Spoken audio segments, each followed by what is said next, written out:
L'actualité à Nancy et ailleurs.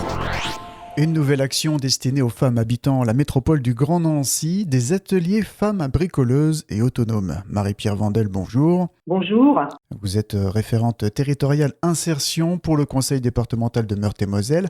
Est-ce que vous pouvez nous expliquer en quoi consiste cette action ? Cette action a été mise en place donc à destination de femmes exclusivement, avec l'idée qu'en fait, en tant que femme, le bricolage dans un logement, on était capable de le faire, on était capable de le faire en autonomie. Et on pouvait aussi être indépendante sur la gestion d'un quotidien et notamment de petits travaux dans le logement, travaux d'entretien, mais également travaux d'embellissement, de décoration. Bon, ça c'est quelque chose qui apparaît peut-être plus accessible, mais qui, quand il s'agit de changer un joint de robinetterie ou de refixer une prise d'électricité, parfois ça paraît un petit peu plus ardu, alors qu'en fait, quand on est guidé techniquement, c'est quelque chose qui est tout à fait réalisable. Il y a l'idée d'acquisition de compétences techniques dans un usage quotidien.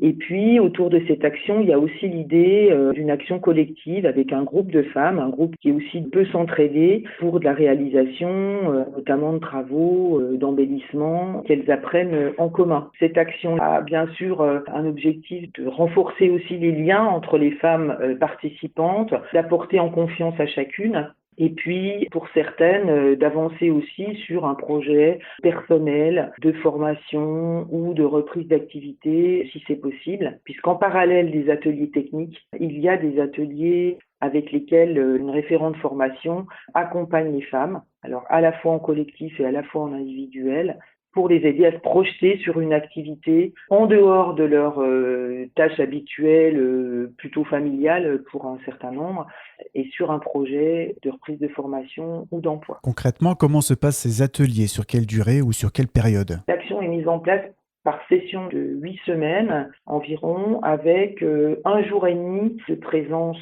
à l'AFPA par semaine, sur une journée en dehors des vacances scolaires et des mercredis. Ça je le précise parce qu'un certain nombre de femmes ont quand même à assurer des gardes d'enfants, des sorties scolaires, etc. Donc on a essayé d'adapter les horaires en fonction de ces contraintes que les femmes pouvaient avoir, et une participation donc en dehors des vacances scolaires et des mercredis, 1 jour par semaine en continu avec un repas qui est pris en charge et qui peut être pris à l'AFPA, et puis une demi-journée d'ateliers, on va dire sur des thématiques plus transversales, la communication, l'expression, les ateliers numériques. Donc on est sur 1 jour et demi par semaine de présence sur 8 à 10 semaines maximum. Donc il y a déjà eu des ateliers qui se sont déroulés. Oui, on a déjà eu une session, une première session qui a eu lieu au printemps l'année dernière.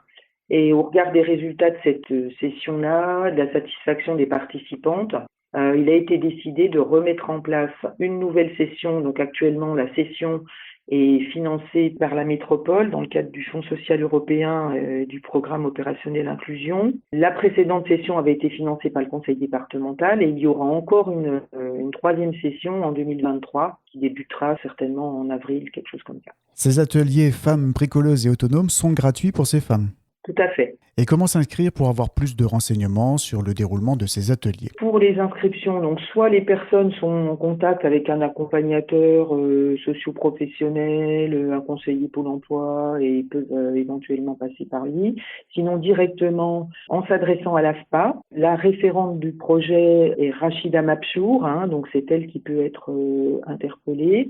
Et puis on a aussi mardi 6 décembre, donc demain, une réunion d'information collective à 14h dans les locaux de l'AFPA, 75 boulevard Foch à Laxou, pour donner de plus amples informations, et on aura aussi des participantes de la première session qui seront présentes pour témoigner de l'intérêt et de la façon dont elles ont vécu cette session de formation. Pour les personnes qui ne pourraient pas être disponibles ce mardi 6 décembre à 14h, c'est toujours possible de se renseigner pour une prochaine session ? Oui, tout à fait, puisqu'il est prévu qu'une troisième session débute fin de premier trimestre 2023. Donc, c'est toujours intéressant que les personnes s'inscrivent, et puis que cette liste puisse être du coup, on prendra contact avec elle à ce moment-là.